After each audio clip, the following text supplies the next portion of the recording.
हो गया था बताएं करें start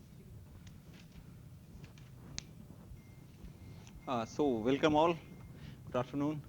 Let's continue with modern physics. Okay, we discussed photoelectric effect in the last class. Okay, we finished it, uh, and the chapter dual nature of matter and radiation is also almost over. Okay, so we had discussed dual nature of radiation. Okay, and wave optics we discussed that light is a wave. Okay, while in this chapter photoelectric effect we discussed that light is a particle, right? Okay, we discussed photon theory. Now we will discuss dual nature of radiation. Okay. One more thing before that, before I start with matter, one more thing. One more topic actually, it's not like very popular topic. Okay, a little, off topic, but questions had been asked out of this. The concepts in this topic had been used basically. So the topic is, you know, radiation pressure. Okay, you might have heard that in satellites or maybe in spacecrafts, this radiation pressure is used. Sun's radiations, they impart some acceleration to whatever we project outside. Okay, so even in Indian the project of ISRO Mangalyaan, even in that this thing was used. They are called solar sails. So it's like when the uh, rocket, goes out of Earth's orbit, Earth's gravitational pull, a little away actually. So it spreads its solar wings, its sails, and because of the radiation pressure, it actually travels. It accelerates more and more. Okay, and NASA had sent, some Voyager. I don't remember the name. It had sent this Voyager or some other spacecraft, robotic, on this basis only. Okay, only because of the pressure because of sun's rays. Okay, so let's discuss. Okay, mm, let's start dual nature. And before I start dual nature with of matter, let's discuss,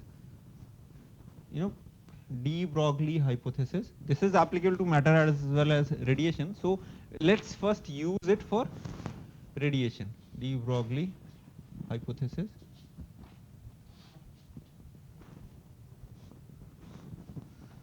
Okay. Now let's start. So you already know de Broglie said that matter as well as radiations, they exhibit both properties.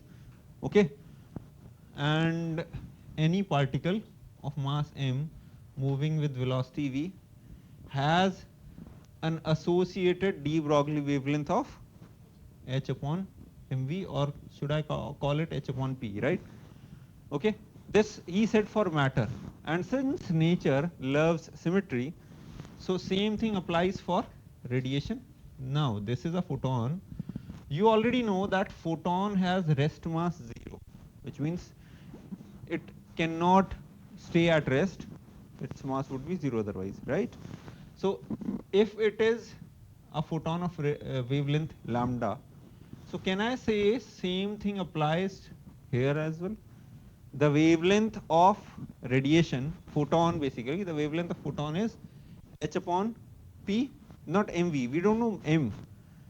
For photon we cannot segregate m and v, right?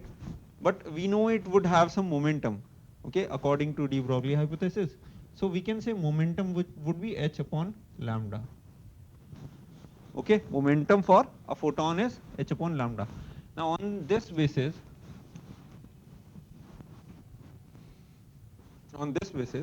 I'll get away. Let's start what I was earlier discussing, force due to photon and that. Let's first discuss intensity. Yeah.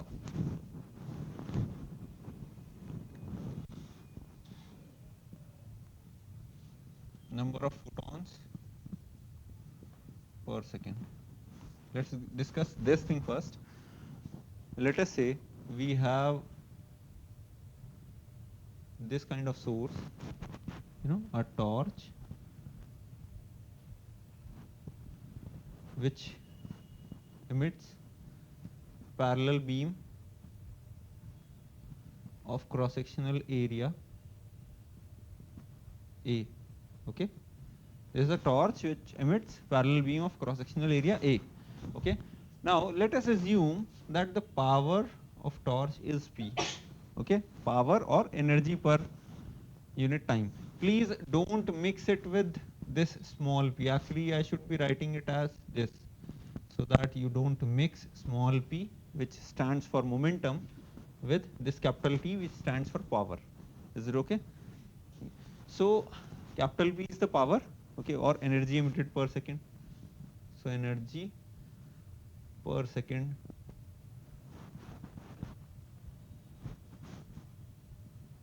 is P, right? Okay, and energy in one photon, carried by one photon is hc by lambda. So you understand that number of photons would be how much? Power upon, this is what? Energy emitted in 1 second upon energy carried by one photon. So you get P lambda by hc. Okay, if you want to calculate intensity actually is power upon area. So number of photons per unit area, which is what? Number of photons per unit area or photon flux. This is photon flux, right? Is actually P lambda upon AHC. I hope it is okay. These are the total number of photons emitted, or if we have a surface here, total number of photons falling on it. Okay, now number of photons per unit area would be, divide this thing with the area, right? So now let's understand what would be the radiation pressure. Can I erase this?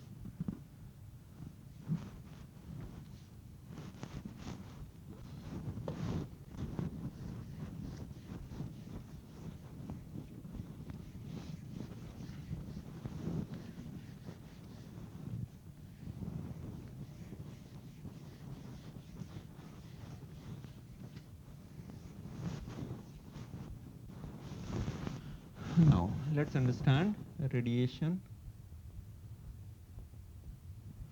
force and pressure. And it would have two cases. One is perfect black body.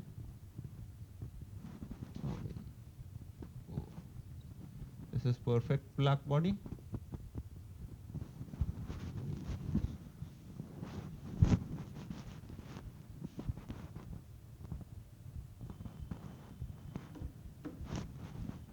Just a second.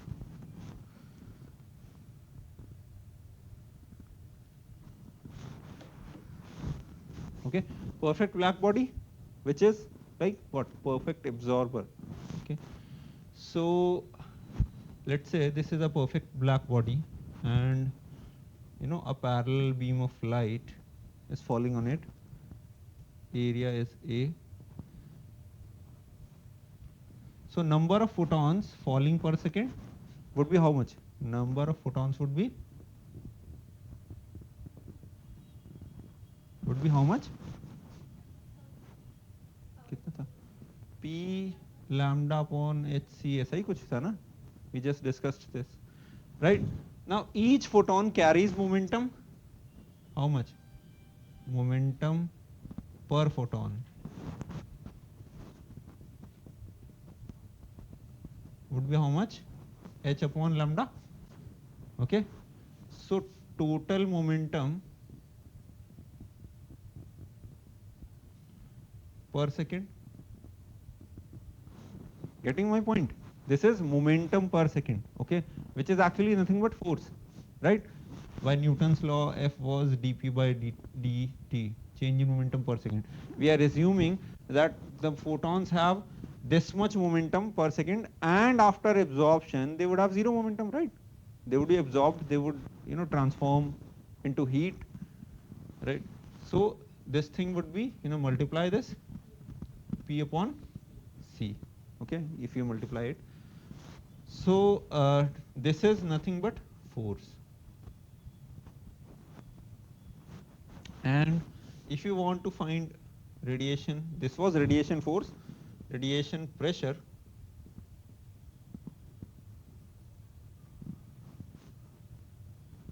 that would be P upon CA, okay.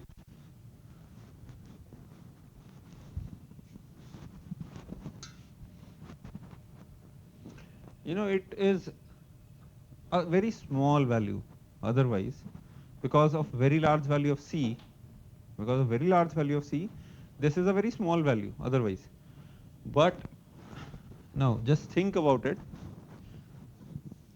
P was the power falling at this point, by the way. So in case of point object, we would also see, because in case of point object, the power falling on an area decreases, right? We'll see, okay. Earth receives, on whole of its surface, Earth receives so much power in just 1 hour that if we utilize it completely, if we somehow use it completely, we won't need any other source of energy for one whole year. Whole of Earth's surface absorbs so much heat that we don't need energy for one whole year. It's sufficient for our 1 year needs. So you can understand the amount of energy and obviously the amount of pressure Earth would be feeling, right? Okay. So this is the radiation pressure. Now I was assuming a parallel beam, right, for which area remains same, and that's why the power remains same. If we have a point source, because sun is a point, can be considered as a point source if we consider large distances. So if we have a point source and radiation is like this,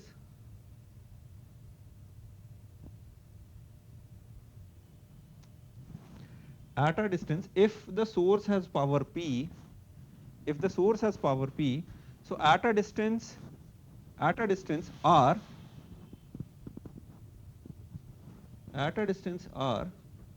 this is, let's complete the sphere. If the source has power P, at a distance R, we want to calculate this radiation pressure or force on any area. Then let's try to understand this P power is now distributed over whole of this spherical area.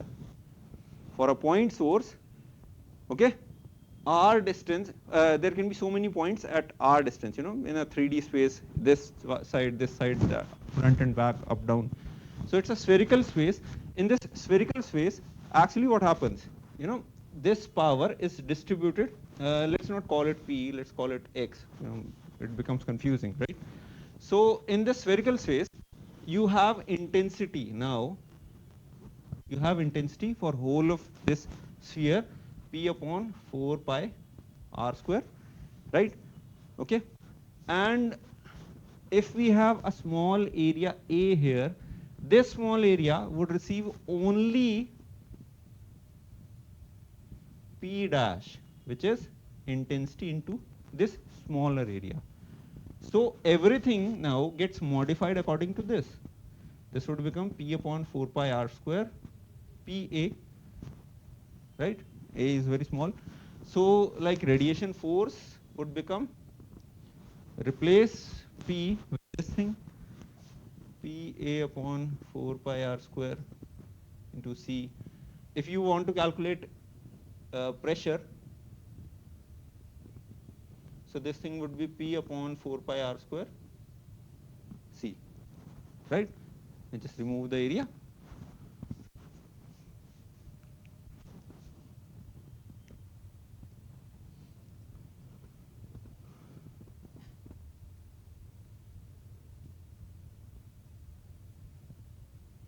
I hope you all wrote this already, right? Okay, now this was for a perfect black body. Okay, this was for a perfect black body. Let's discuss the case for a perfect reflector, right? So I hope I can erase this.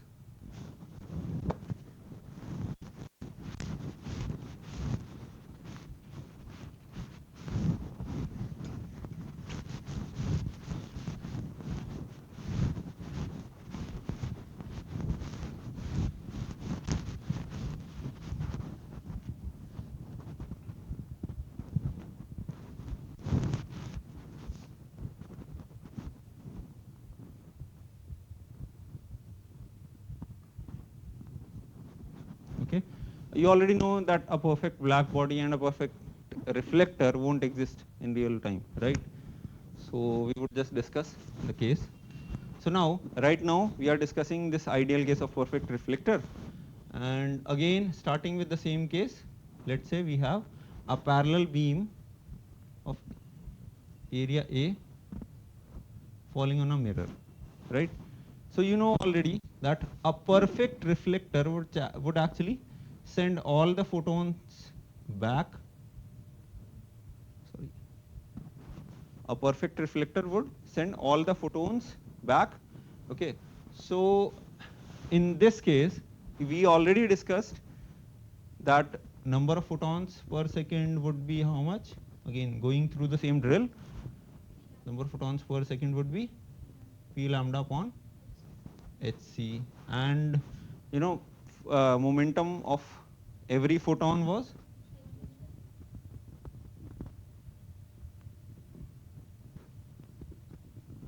h by lambda. So you can understand initially now it is carrying h by lambda momentum in one direction, and after reflection it would carry h by lambda momentum in other direction. So if I say delta p, the change in momentum would be how much? 2 times exactly. Why? Because initially it was h by lambda in this direction and then it gets reversed, right? So it would be 2 h by lambda. Okay, you can actually write it as h by lambda minus of minus h by lambda, sorry. So this is 2h by lambda, right? Now let's check. This was the change in momentum per second, right? Because we were taking the number of photons. You know, this was momentum for one, change in momentum for one photon. So change in momentum for all photons per second. Let's discuss.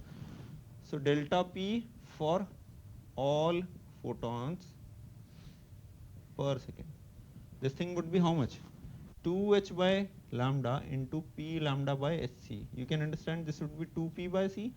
So whatever we did, we would just double it, right?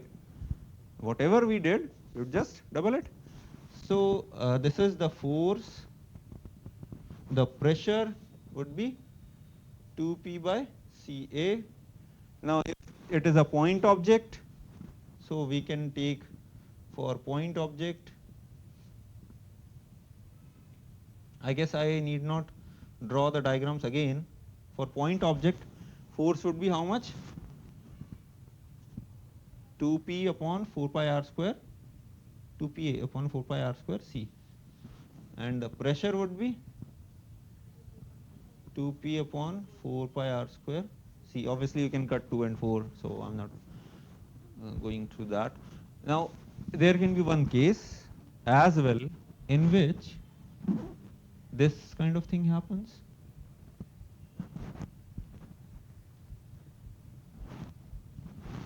Getting my point? What's happening? Yes, and you already know that I is equal to R, right? So what happens in this case? You know, this it cannot be the case for absorption, right? Why? Because even if it falls at an angle, you know, whole of the momentum would be absorbed. All the photons would be absorbed. Okay. Now in this case, what happens? Because of this reflection, initially a photon was carrying momentum in this direction, and two components were there, the parallel component and the perpendicular component. So when this collision happens at this point because of reflection, what happens? This gets reverted. Okay, only this component, actually, at this point you can see this component would be parallel and the perpendicular component would cause the collision, right?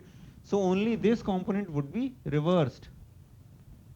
So for this, the parallel component remains same. So it is only the perpendicular component which undergoes a change. So if I, for this case, if I consider delta p for all, it would be how much? 2p cos I upon c. You understand this? Why? We are taking only the perpendicular component. Okay, so if I redraw it, let's see. If this was the angle I, it would have initial momentum p in this direction, small p, and the two components would be small p cos I, and this component would be small p sin I. Right? So sin I component remains same, only the cos I component changes. So that's why we are including the thing cos I here. This would be the change in momentum in 1 second. So it is actually equal to force, and the pressure would be how much? 2p cos I upon Ca. You already know this. So this adds a different angle to this discussion. Okay, so I hope this all is clear. This all is very easy and basic. Okay. Hmm?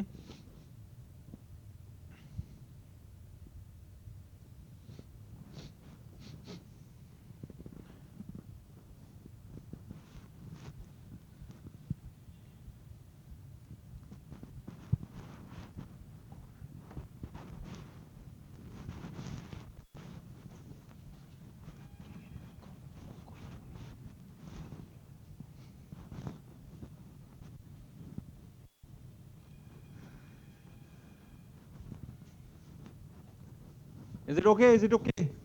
काफी देर हो गई है, हो गया होगा अब तक. I assume this. Now, अब the real world case. Okay.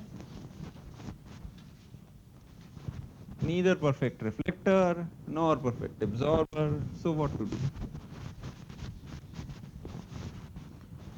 Now just understand. Let's say this surface is, you know, it reflects 80% of the light but absorbs 20%. So let's say if p power is incident, 0.8 p would turn back while 0.2 p would be absorbed, right? Okay. Okay. This factor 0.8 is called reflection coefficient. Okay. And this factor 0.2 is called absorption coefficient. Let's call it A, let's call it R. So for reflection coefficient, we need to consider the force, this, how much? 2rp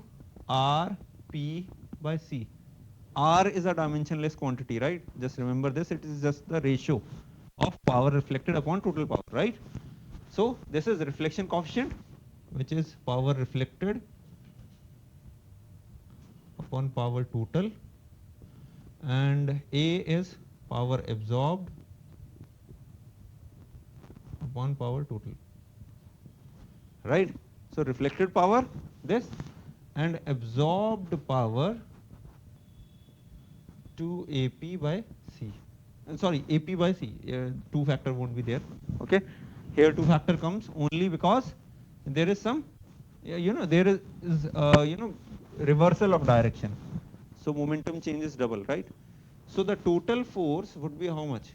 2, I can P by C, I can take common 2R plus A. Okay, so that in this case it becomes, P by C, 2 into 0.8 is the reflected factor and 0.2 is the absorbed factor. So it is how much? 1.8 P by C, right? Okay, partial reflection, partial absorption.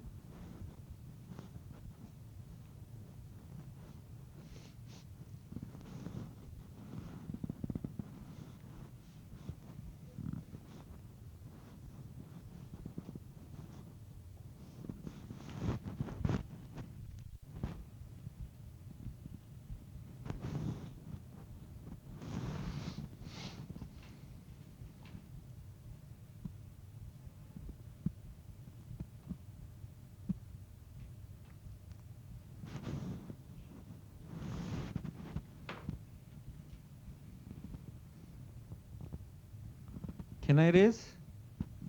Okay, sure. Thank you.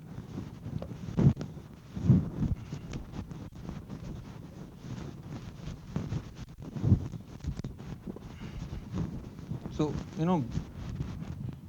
questions on this, direct questions on this would be actually very easy. It's not a topic on which, a direct question would be asked. Still, I would give one question for practice. You just, get a know-how of thing. So, the solar sails of, sail as in boat, sailing, that sail, okay? Solar sails of a spaceship weighing, how much should be the weight? Let's take 5000 kg. Have area of, these generally have an area of 1 football ground. So it's getting a little difficult for me to estimate actually. It would be somewhere around, let's take 1000 meters square. Okay.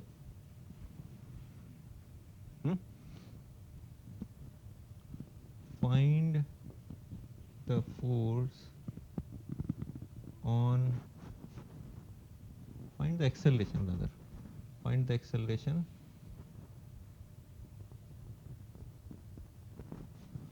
of ship if a radiation of intensity 1 watt per meter square. On Earth's surface it is 1 watt per meter square on equator, right? So 1 watt per meter square, radiation of intensity 1 watt per meter square, and of wavelength lambda is equal to 5000 angstrom falls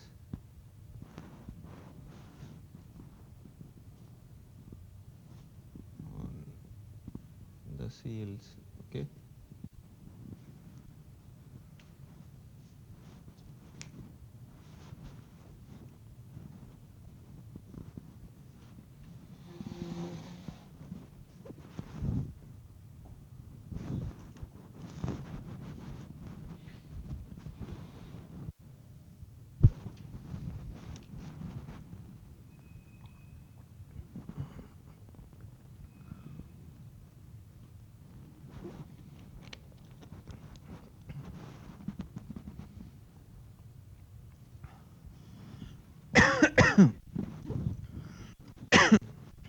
Sorry.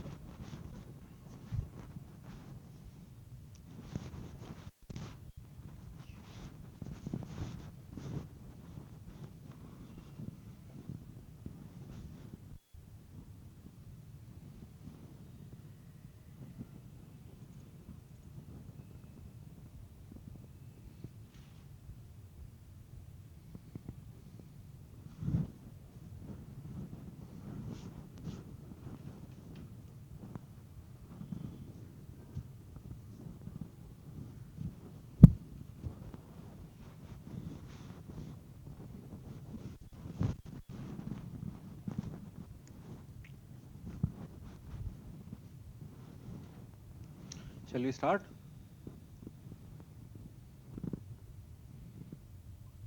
Acha, I didn't give whether it is perfectly reflecting or absorbing, and I don't know how you are doing it. Perfectly absorbing. See, actually, it won't change a lot of things. Just assume 80% absorption. Okay, so even then, just only R and F would change. So let's start. Okay, force you already know is P by C into 2R plus A. A is given as 0.8, right? R is 0.2. And power intensity is given, power is not given. Power is what? Intensity into area, we just discussed. So intensity is, let's try now. Intensity is 1, area is 1000, and this is 3 into 10 raised to the power 8. And this would be 2 into 0.2 plus 0.8. So you can assume it is a very small amount of force, right? And if I want to calculate the acceleration, it would be how much? This thing is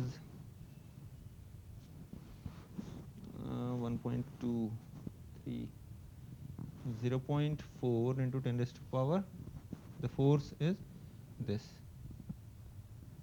So acceleration would be 0.4 into 10 raised to the power minus 5 upon 5000 meter per second square. You can understand is negligible. In Earth terms, it's negligible.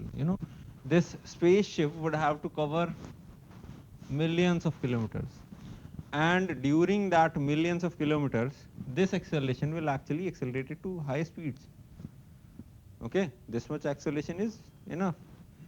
Okay, so it's like we took a very heavy spaceship, we didn't have sail, area, very small area of the solar sails. So that kind of thing would have happened. Okay, otherwise, the acceleration is not much. It's generally 0.1 or even less. But over very large distances, it actually helps a lot in, gaining some speed without burning any fuel, right? Can I actually erase this? Hmm?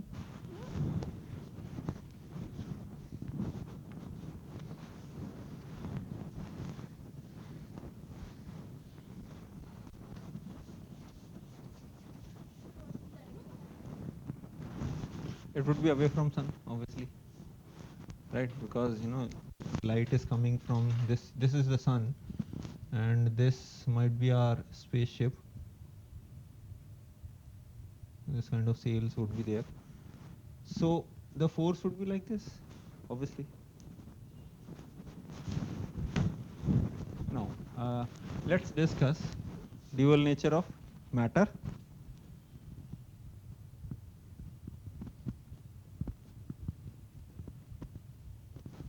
And the first topic would be, what? De Broglie wavelength, actually, de Broglie hypothesis. So we already discussed that lambda would be h upon mv or h upon p, right? We already discussed this. So let's add a few features on this. When a particle, let's say it's a charged particle, and when it is accelerated through a potential difference of v, it is, this is positive, this is negative, this is a positively charged particle.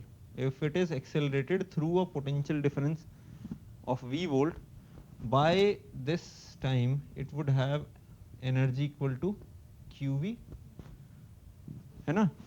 qv. So the kinetic energy for accelerated charge would be qv, and kinetic energy is actually k is equal to half mv square. I can write it as m square v square by 2m by multiplying m and dividing by m, right? This is p square by 2m, you already know it. P is how much? 2mk under root. So this is actually used here, 2mk. Okay.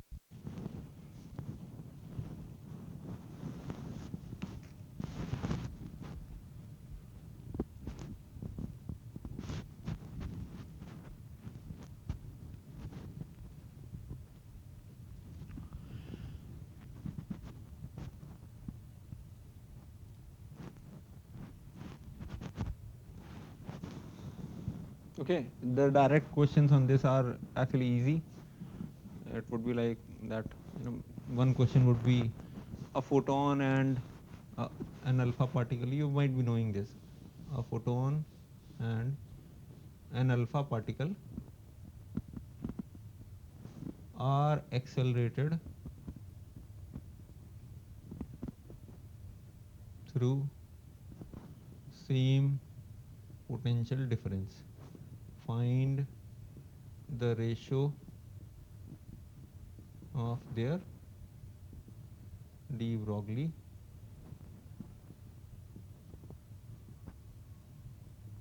wavelengths. Now this is obviously very easy. Just tell me the answer quickly.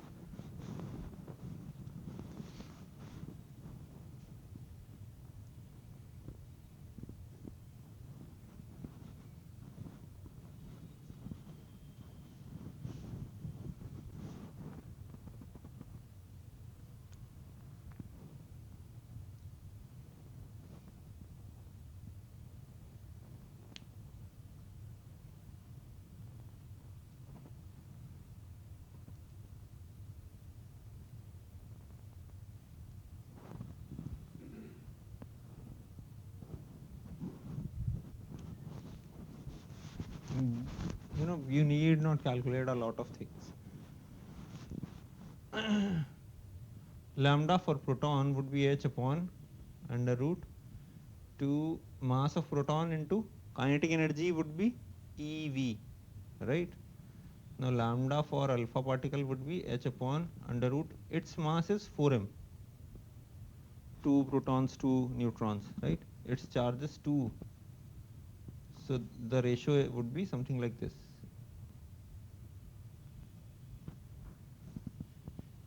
So 2, 2.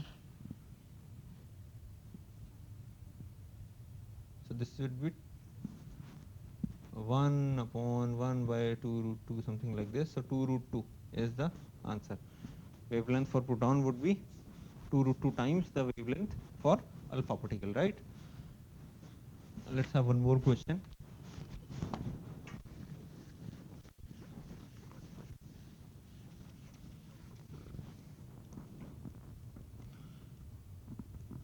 A beam of light carrying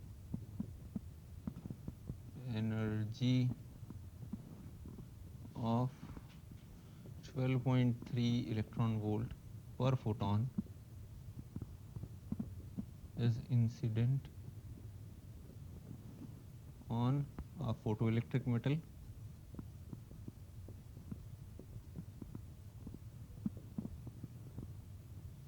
of work function 2.3 electron volt. Find the range of wavelengths de Broglie.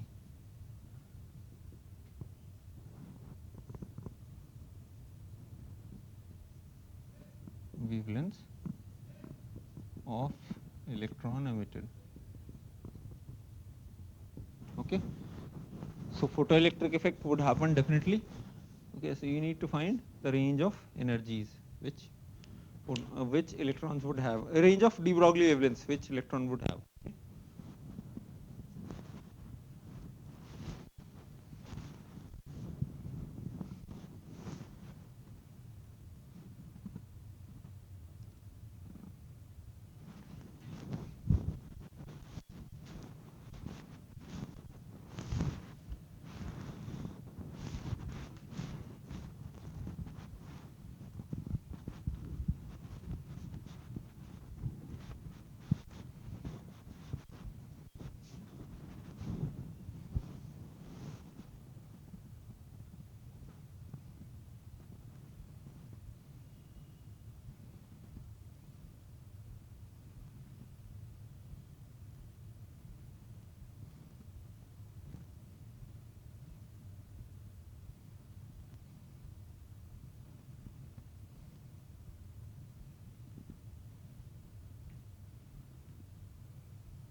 Now the calculations for this would be difficult, I understand that.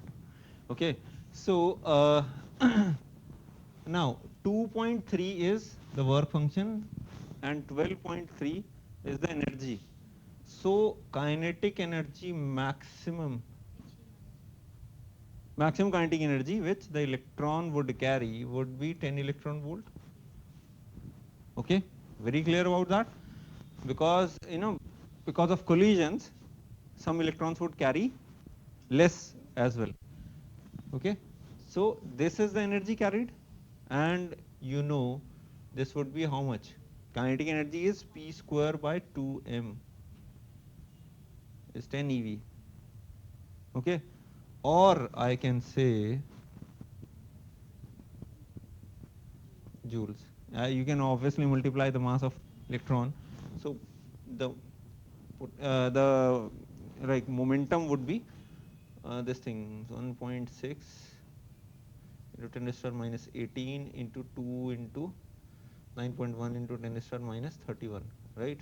And this whole with the power half. And so lambda would be h upon p, right?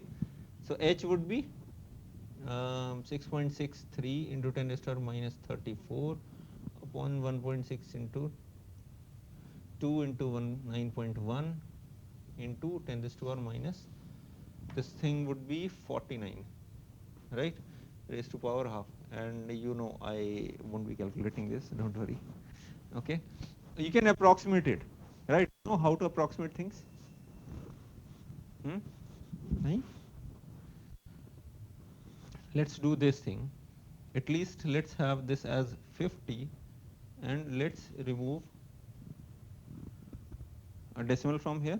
You can, out of 16 you can take 4 out, right? And 2 into 9.1 is something like 18 point something.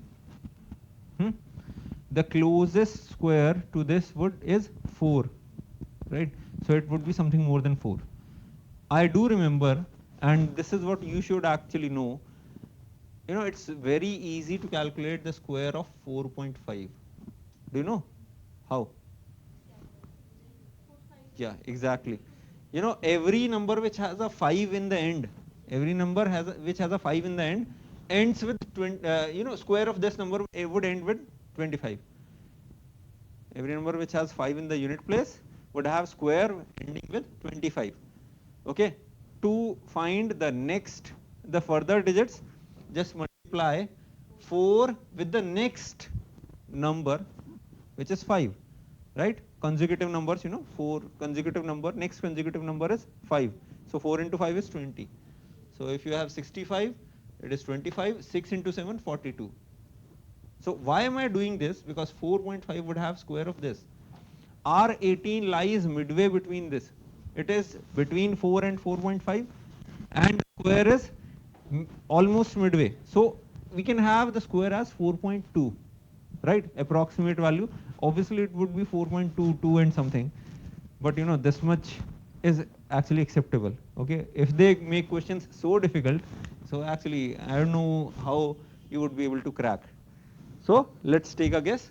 So it is 6.63 into 10 to the power minus 34 upon 4 into 4.2 into 10 to the power minus 25. Now this is the minimum wavelength, right? Why? Because others would have less momentum and more wavelength. This is the fastest electron. It has maximum kinetic energy, maximum momentum. Others would have less kinetic energy and less momentum, and so lambda would be more, denominator would be less, and total value would be more, right? Okay. So you can see that I clubbed this with photoelectric effect, and you can see that anything can be clubbed now. A lot of things can be clubbed, right? So can I erase all this? Maximum can be infinity. An electron which just comes out. It collides, loses all the energy except 2.3. The electron just has 2.3 electron volt energy, just enough to come out. So it comes out with negligible energy. Since negligible energy, then negligible momentum, zero momentum. So you can see lambda would be infinite. So the range would be from this to infinity. right?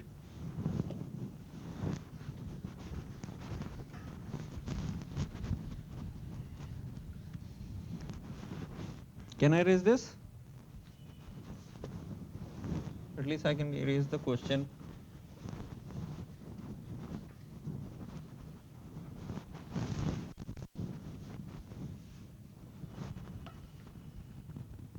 Okay. Now let's discuss this Davisson-Germer experiment.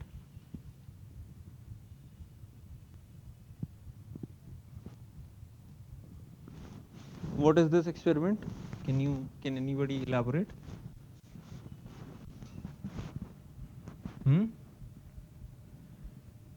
Yes. You want me to elaborate everything, right? याद है नहीं?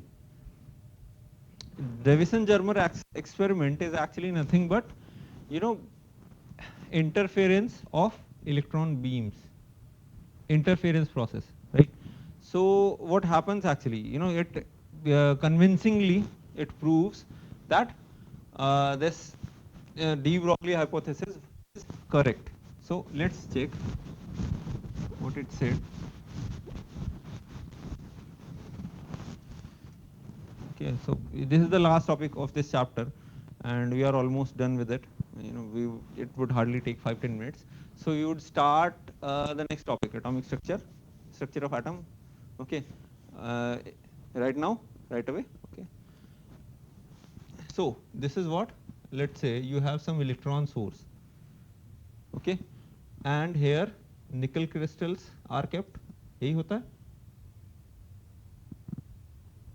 Nickel crystals are kept. These electrons, this is the source, and these electrons are actually, they would actually come out as a diverging beam. So they are by applying,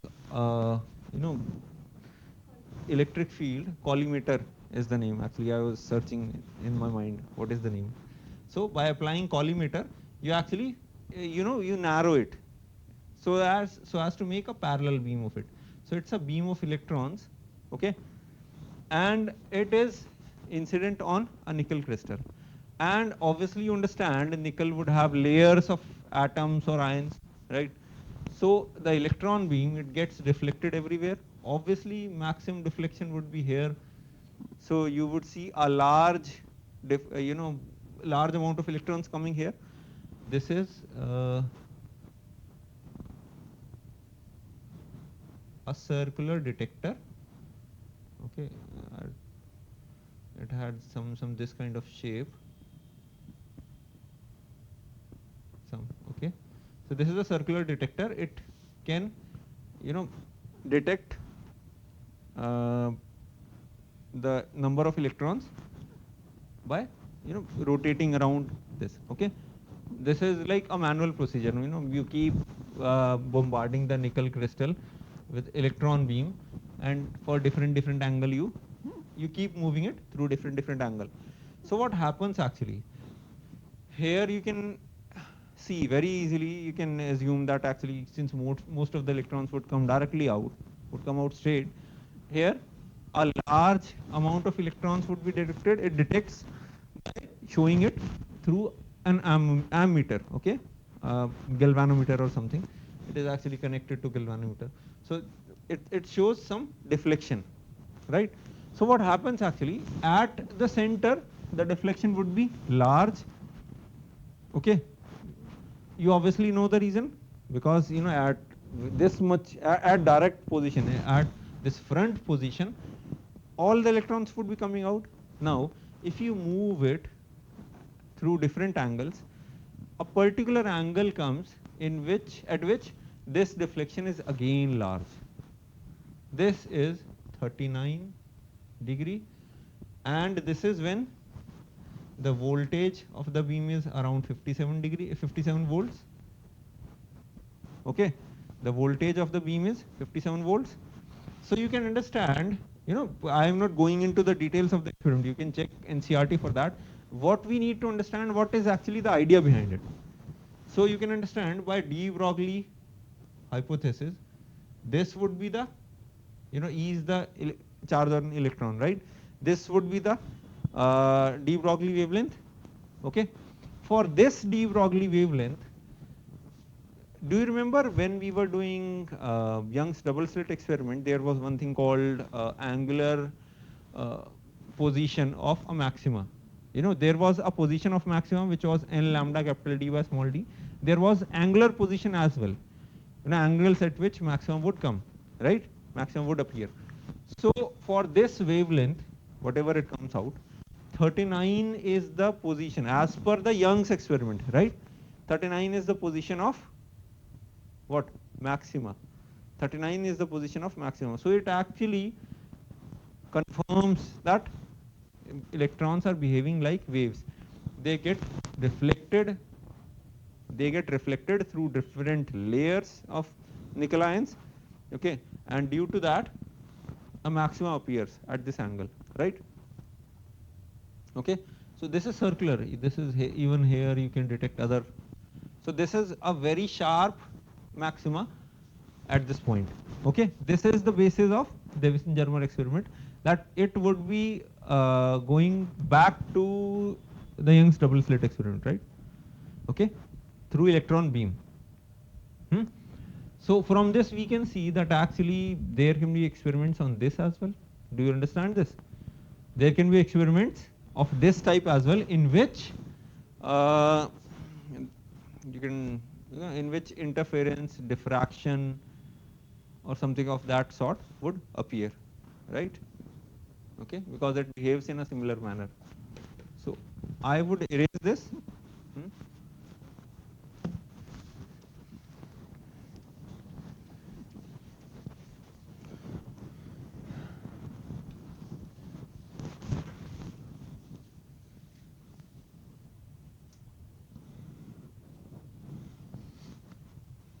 Okay, now let's start with structure of atom, because this was the last topic, right?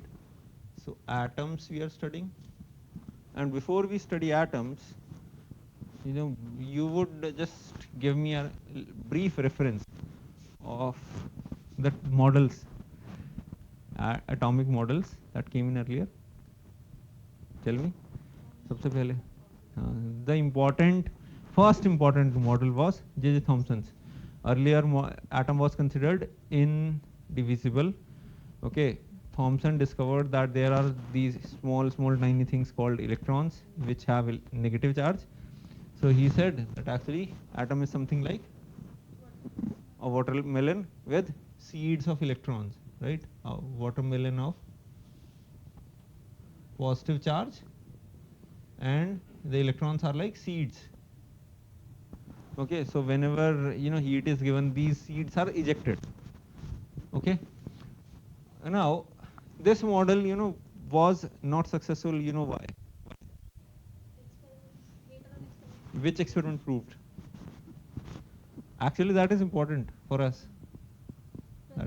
Yeah, the alpha scattering experiment. It proved that actually this is nowhere valid. What he did, he took a very thin gold foil and he bombarded alpha particles. Okay, we would be discussing, it in a little detail, because it involves a lot of mechanics. Okay, it involves a lot of mechanics, and question, not exactly on alpha particles, a question not exactly on alpha particle scattering, but related, that a fixed charge is here, a movable charge is there. I already discussed it when I was teaching electrostatics. We discussed it, that when there is this fixed charge, now a movable charge is projected directly in line.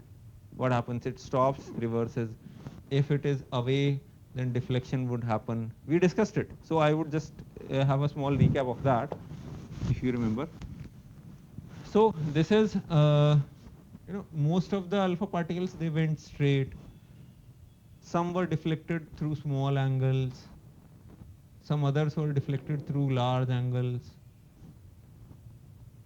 Okay. And very few, very few returned back. Okay, 1 in a million, they returned back. So he proved that actually atom is nothing but a hollow space, okay, in which nucleus, there is a massive nucleus, heavy nucleus at the center. It carries all the positive charge and electrons revolve around it. Okay, so let's discuss alpha scattering. Okay,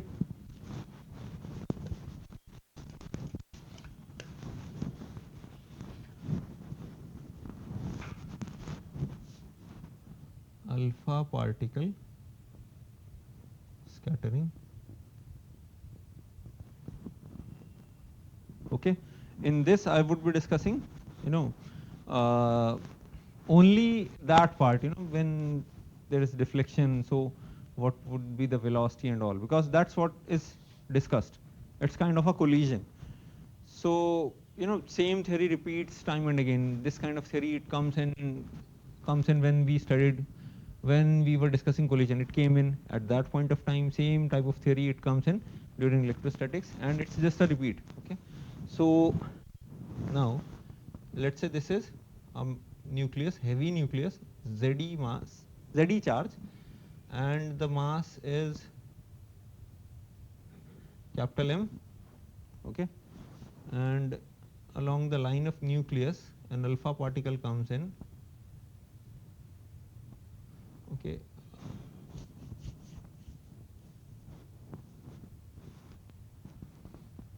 this has 2e charge and m 2m mass, 4m mass, where m is mass of one proton or neutron. Okay, they more or less have the same mass, right? So this is happening. It is directed in line, okay, along the same line as the line joining particle and the nucleus. So it would come close and be repelled back. So we try to find the point of, you know, turning back, the closest distance of approach. This is called the closest distance of approach, R naught. So you already know what happens. Initially there was kinetic energy half m alpha v square, okay, which was converted into potential energy. This is first is for head-on case. Okay, so this is how much? KZE into 2E. Here I should be writing half 4m v square upon R naught. Okay, K Q1 Q2 by R. So 2 these cancel. R naught would be how much? K ZE square by mv square. This is the closest distance of approach. You know, same kind of thing we discussed in electrostatics. We just took Q1 and Q2 charge there, right? The fixed charge was capital Q, I guess, and the movable charge was taken as small q or q naught, ऐसा कुछ था, as far as I remember, right? So this was the easiest case. Now take oblique case. Obviously, we won't be discussing the case in which all those electrons which go straight, okay, because they are not involved in any collision, right? So oblique. Now what happens? This is the nucleus, and it is not projected in line.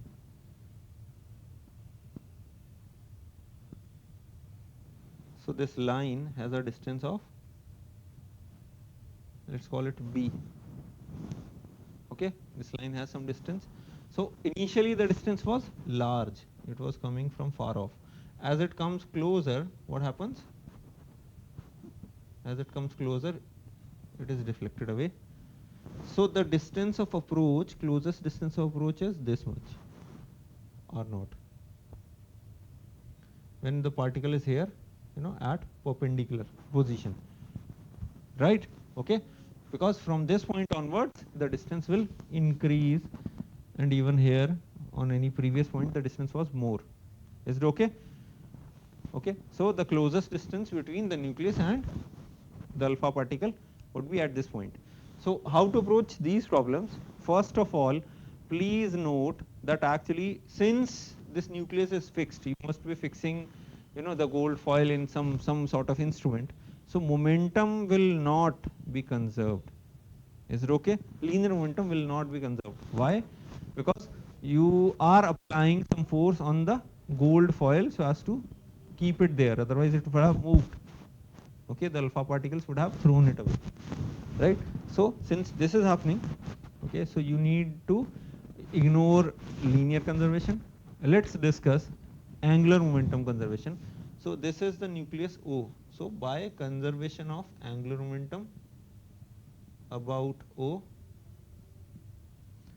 okay, initially, if you do remember, this kind of thing was there. This is the point of reference O, and this is the particle m v naught.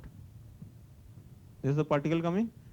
So how to write conservation, how to write angular momentum in this case? What you need to do is, extend the line. Okay, this is the line of motion, and drop a perpendicular. Let's say this distance is a. So angular momentum would be L would be a into mv naught. You can take the direction sense. You can sense. I'll tell you how to take the direction sense as well. Okay, but it's easy to take angular momentum this way. So if the particle is here, here, here, anywhere, if it is moving on the same line, the perpendicular would remain the same. So you need not do as a har bar. Okay, you need not draw this and find the length of this and that. Is it okay? Because ultimately this angle theta, you need to consider only the sine theta part. So for this angle, sine theta would give you the perpendicular. So wherever the particle is on the same line, it's this distance, it's the perpendicular distance is same even if the distance changes. Okay. To check the direction, straightforward logic, place a rigid body on the perpendicular and try to move it along the linear momentum. So I am placing it here, fixing at point O, fixing it at point O. Now this momentum is applied on this direction. What sort of rotation it is? Clockwise. So clockwise rotation means minus k cap. You have angular momentum, right? Okay, this can be written for any body in linear motion. Even for angular momentum, the direction is okay, but you cannot write for rotating body angular momentum in this manner. Okay, you cannot write it in this manner. So for whole of the rotation, the sense of direction can be found every time using this logic. Place a rigid body on the perpendicular, fix it at the reference point. You always have a reference point. Okay, for torque and all, the reference point is the axis, the point through which axis passes. That is the reference point. So fix it at the reference point and try to rotate as per the force or momentum. So this kind of thing happens. Okay, so initially the angular momentum was, now initially the line of motion was this. So I need to take the perpendicular distance b, okay, b into mv naught. I am not considering the direction. Finally, because of this turning, what happens? The line of motion is now this, has changed. Okay, line of motion has changed. Because there is no external force, there is no external torque. So angular momentum would be same even now. Let us find the speed v. This is mass 4m and the charge is 2e already. So at this point, the angular momentum would be how much? Perpendicular distance into perpendicular distance r naught into how much? 4 mv. Okay. In most of the cases, we don't know the speed at this point. So one condition is through conservation of angular momentum. Other condition would be through conservation of energy. So initially, the kinetic energy was half into 4m into v square. Now the potential energy is k ze into 2e upon r naught, plus it is still carrying some kinetic energy, half 4m v square. This was v naught actually. Okay. So this is momentum conservation. This is energy conservation. Okay. So you can find using these two equations, eliminate v, you can find the value of r naught, the closest distance, right?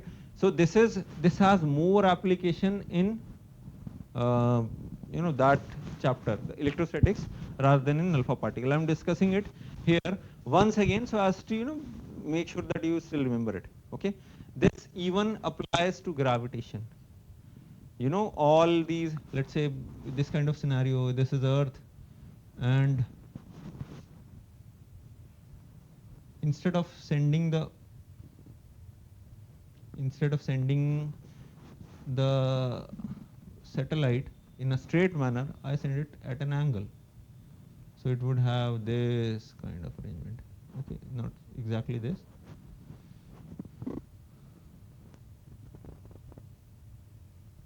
This sort of orbit it would try to have. So we need to find the point where it falls again. So you can understand that actually it would fall again at the same angle, whatever is the angle. Okay, it would fall at the same angle. You cannot apply projectile in this case. Why? Because the distances are large and Earth's surface is not flat. For large velocities, Earth's surface cannot be considered flat. So you cannot apply projectile. Why? Because g won't be constant. In projectile motion, g was always considered downward. But here g is at this point it is like this, at this point it is like this, at this point it is like this. The direction of g is changing. You cannot apply all of the projectile thing or any other thing. You can, however, apply first thing, at this point and even at this point, the angular momentum would be conserved. Why? Because no external force on this system, Earth plus satellite system. Okay, and you can apply one more thing, what? Energy conservation. Okay, so more of this when we go for a recap, but this kind of thing would actually come wherever there is this kind of elliptical orbit sort of thing. Okay, so I was digressing a little. Let's come back to our topic. This was a recap of what we studied in electrostatics. Okay, so can I erase this?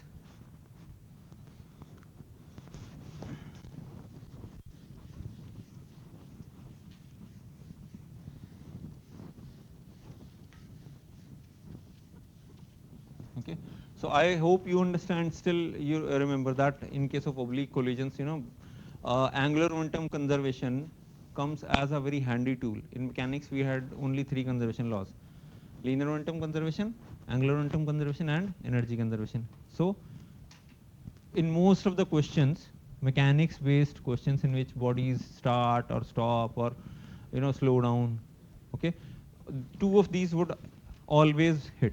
Just keep in mind that in mechanics based questions you can easily make sense that okay, ye kuch work energy type ka question hai. So just keep in mind 2 would always hit, 2 of the conservation laws. Generally questions are not that easy कि एक ही conservation law से हो जाए. It's not that easy. So obviously 2 would hit. Okay. So normally collisions, for small bodies, in that case linear momentum conservation and energy conservation comes in picture. But when bodies have large sizes, then angular momentum conservation also comes in picture whenever there is some oblique thing, okay, some angle involved or something. Okay, obviously अगर इसको सीधा भेजा होता, if we had sent it perpendicularly, since line of motion and line joining the 2 bodies is still same, it would have gone like the first case, head on kind of thing.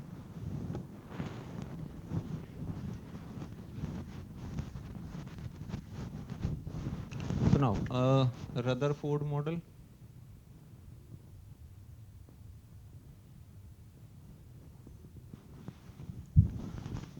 Obviously we won't be writing its points because it failed, right? Not useful for us. So Rutherford model, what it said?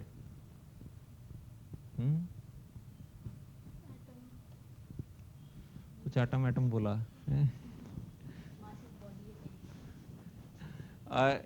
He said that actually what happens, atom is made up of a nucleus and electrons.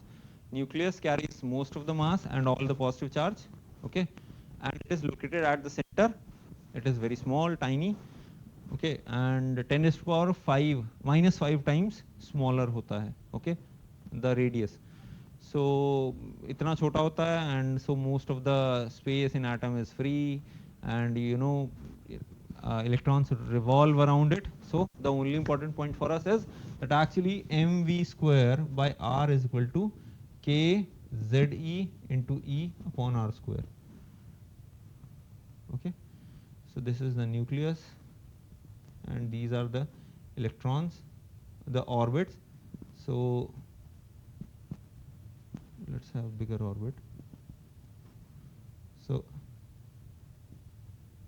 this he said that actually the centripetal force, the electrostatic force provides the centripetal force. In chemistry, it is said the electrostatic force balances the centrifugal force, and we already know that it is just the same, right? It depends on whether you sit on the nucleus and see things, and whether you sit on the electron and see things, right? So you can understand the radius of the orbit you can find and all. This is what he said. It ends here. It's one more point exactly. He said that whenever an electron gains energy, it jumps to higher orbit. Okay, because in higher orbit, the sum of kinetic energy and potential energy would be more. Okay, okay, we can see actually. If you want to find R would be kze square by mv square. So at this point, the kinetic energy would be half mv square, and the potential energy would be kze square by r minus sign. Okay, because electron is negative, right?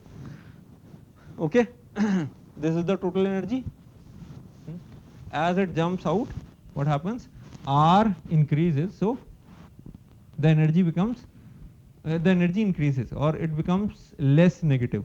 Okay, so this he said. Okay, and on the basis of whatever energy it emits, few lines are observed, that is called spectrum, right? Few wavelengths are observed, so that is called spectrum. So this model failed. Why? Because this Maxwell theory came. Maxwell said, we earlier discussed Maxwell while studying electromagnetic waves. Maxwell said that any accelerated charge would emit radiations till the time either its energy becomes zero or it stops accelerating, right? So it is Maxwell's theory which actually helps us in building all these antennas, phone ka antenna, TV ka antenna, all Wi-Fi, everything it works on the basis of Maxwell theory. We accelerate the charge by applying SHM, by making it do SHM. Electron does SHM, and it radiates energy in the form of electromagnetic waves. So Maxwell said that actually, if electron is accelerated, it would keep on radiating energy. So it is radiated, it is accelerated, in circular motion, every body is always accelerated. So this is accelerated, it would keep on radiating energy. And because of this, it would lose energy and slow down, fall into the nucleus finally. Okay, so now our atom is actually now a neutral body. It no longer has all the chemical properties or the nuclear properties it usually had. Okay, so at this point he failed. Bohr, who was actually at one point his student, right? He picked up from the same model. Okay, added a few things, and Planck's theory actually saved him. It just came before Bohr model. Planck said that energy cannot be emitted in continuous manner. It happens in a short burst. Small packet of energy released, then आराम से बैठे, फिर small packet released. Okay, this short burst of energy, okay, short packet of energy, small packet of energy is called quanta. Okay, and quanta for energy is photon. Even he said that even matter is like this. Matter has some quanta as well. It happens. It is not continuous everywhere. It is like in lumps. A small small packet of matter here, there, everywhere. So the smallest quanta is quest for smallest quanta is still going on. Every few years they discover some more halka wala particle, even lighter. This is even lighter. This is short lived, but it is still lighter. So the quanta for light is still the photon. So he said Planck, he said that actually, energy is emitted in form of bursts, in form of packets, which means the atom cannot continuously radiate energy, right? Okay, and this thing saved him first of all. Then, de Broglie theorem also saved him. Let's study how. De Broglie said that actually, first, you remember the first postulate is still the same, that atoms revolve around, electrons revolve around the nucleus, okay, and these in stable orbits, he used the word stable orbits. Why? Because he said that actually in these orbits electrons don't emit energy, don't radiate energy. Okay, and not all the possible orbits are available, or not all the orbits are possible. There are some, important ones. Let's discuss how he reached this conclusion. He said that actually if this is the atom, this is nucleus, an electron would, if it travels in the nucleus with a speed v, there would be a de Broglie wave associated with this. So a de Broglie wave means the atom, the electron would have this kind of wave.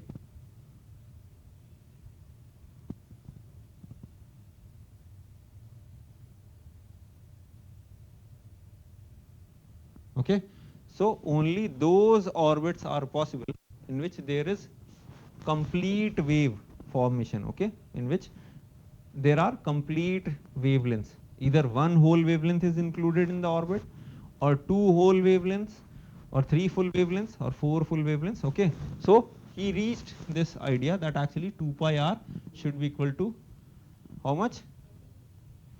N into lambda, or it is n h upon, okay. So he reached on the basis of this the quantization condition for angular momentum, that only those orbits are available, in which angular momentum is a integral multiple of nh, or integral multiple of h upon 2 pi, right? Okay, so it was de Broglie's theory, but he did clever work. He understood this. And the rest is then all calculation, okay.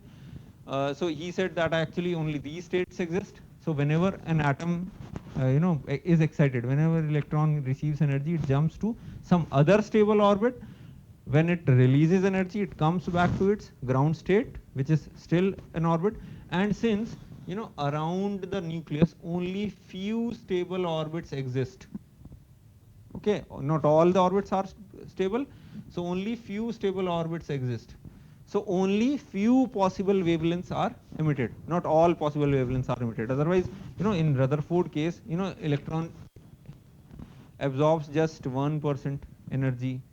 Electron absorbs 1% energy. It would have slightly larger orbit. It would release that energy. It would come back to original orbit. So we would have very small, small energy available in photon, or very large wavelength.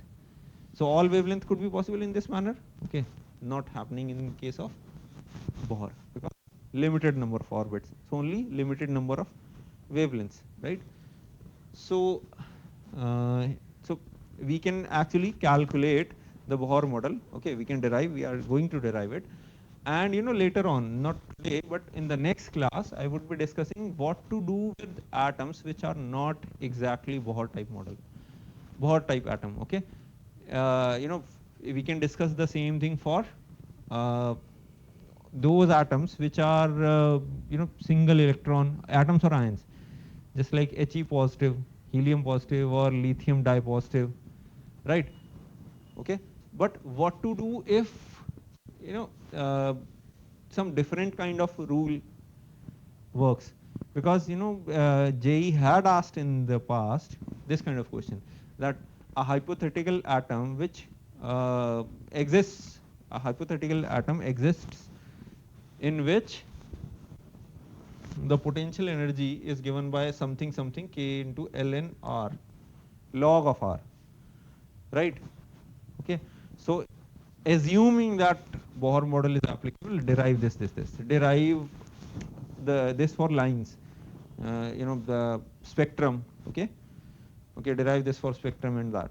So here, what to do with this kind of question? It's not direct question. We don't know the force. We still know that force is actually a negative derivative of energy. Okay, negative derivative, partial derivative of energy. So we can derive and calculate force. That force can be written as mv square equal to mv square upon r. Okay, that thing can do. So there had been many questions. Okay, these days they won't ask question that okay, you have this energy, now derive. They won't ask you to derive. They would ask, अच्छा बताओ third line का what would be the wavelength?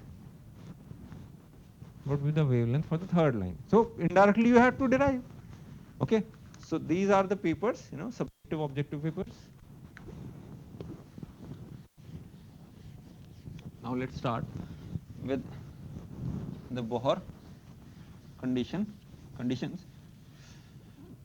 The first condition was again the same, that mv square by r should be equal to k ze into E upon r square. I am assuming a Bohr type atom or ion with atomic number z. So it's not only for hydrogen, it's valid for all.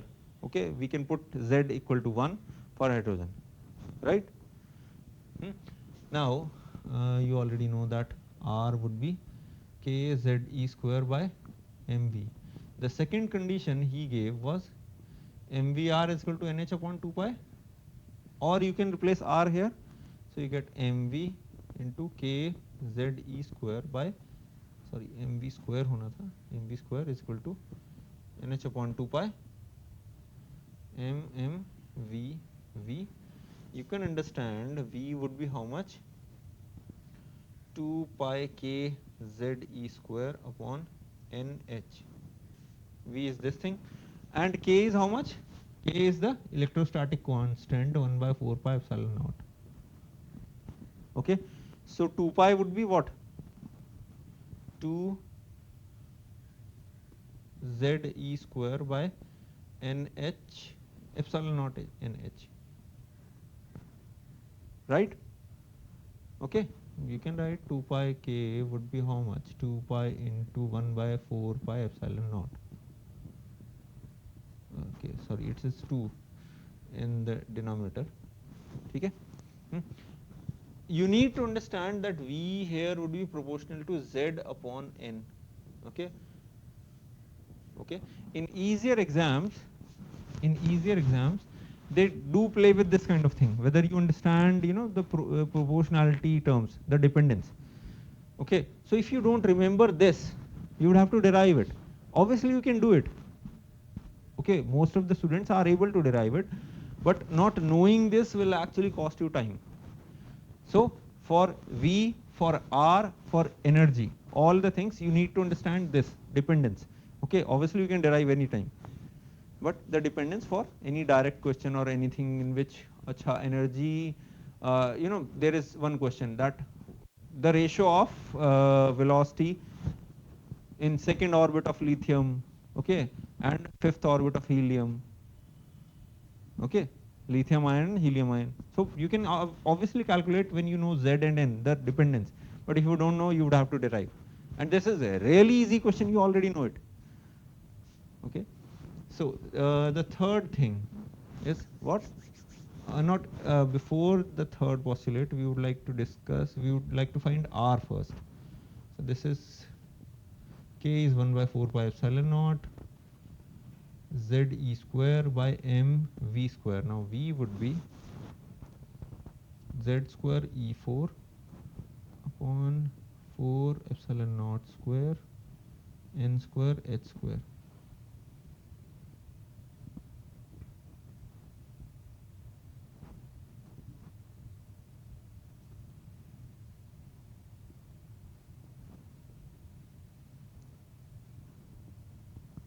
So this thing would be n square h square epsilon naught भी आएगा upon pi m ZE square.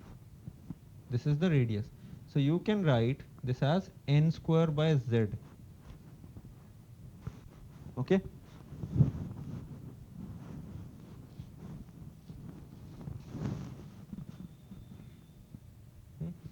Also, velocity can be written as, putting the values of other constant terms. You can put the values of E square, H, epsilon. Okay. Okay. Hmm. Uh, the exact value I need to find, actually, you need to recall. For this, it's easy to recall, right? You already know 0.529, right? N square by Z angstrom. For this, it is 10 raised to power 6, of the order 10 raised to power 6, but the numeric term I am unable to recall. We would have to calculate it right now if you want. It would be 1.6 into 10 raised to power minus 19 square upon 2, 8.85 into 10 raised to power minus 12.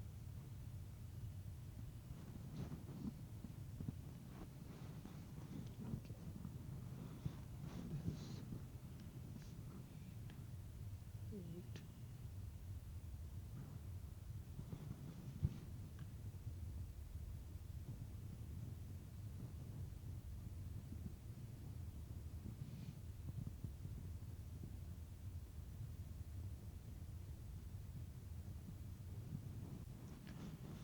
10 raised to power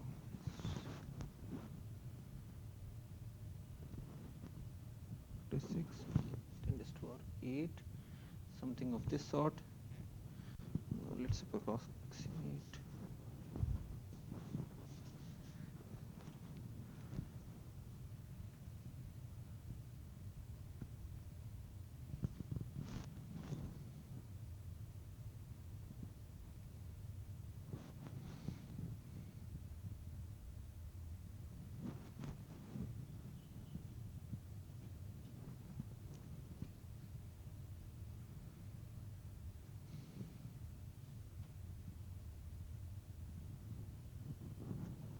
This is approximately 2.1 into 10 raised to power minus 10 raised to power 6 meter per second. Please verify it. It's calculated in a very approximate manner. Okay. Please verify it with calculators if you have. It would be the minimum speed, and for all others, it would have this type of factor. So same applies to the radius. The minimum value would be 0.529. Okay, and increasing accordingly. Okay, this is for hydrogen when Z is 1. When Z is more, so orbit would be smaller, right? Now, the third thing, let's discuss. Can I erase this?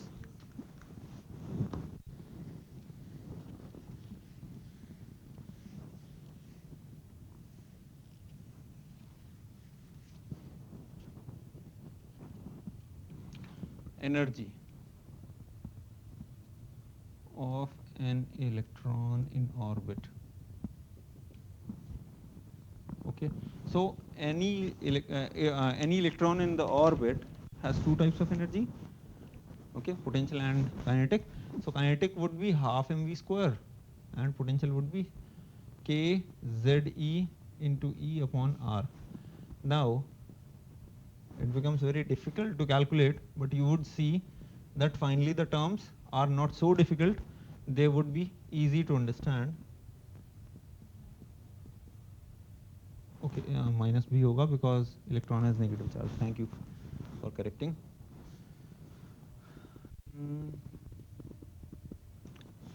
Now for this one, K would be 1 by 4 pi epsilon naught. This is ZE square upon R was epsilon naught N square H square by pi M ZE square.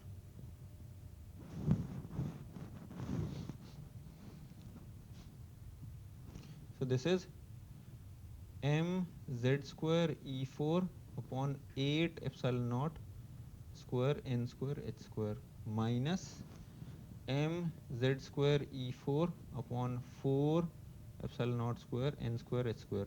All other terms are same except for these two, 8 and 4. So the energy would be mz square E4 upon 8 with a negative sign obviously, epsilon naught square n square h square. Okay, the value is minus 13.6 z square by n square. Okay, so E is proportional to z square by n square. Okay, and this energy is in electron volts. Okay, okay. Obviously, we won't be able to, you won't be able to, for a very quick question, you won't be able to derive all this very quickly. So please make sure that you remember these boxes, all these boxes. Okay. So I guess the time's up. The time's up. So we'll continue this next time. Okay. And I'll tell you how to discuss, how to approach, different atoms, which don't follow our usual mechanics laws, these special IIT type atoms. Okay.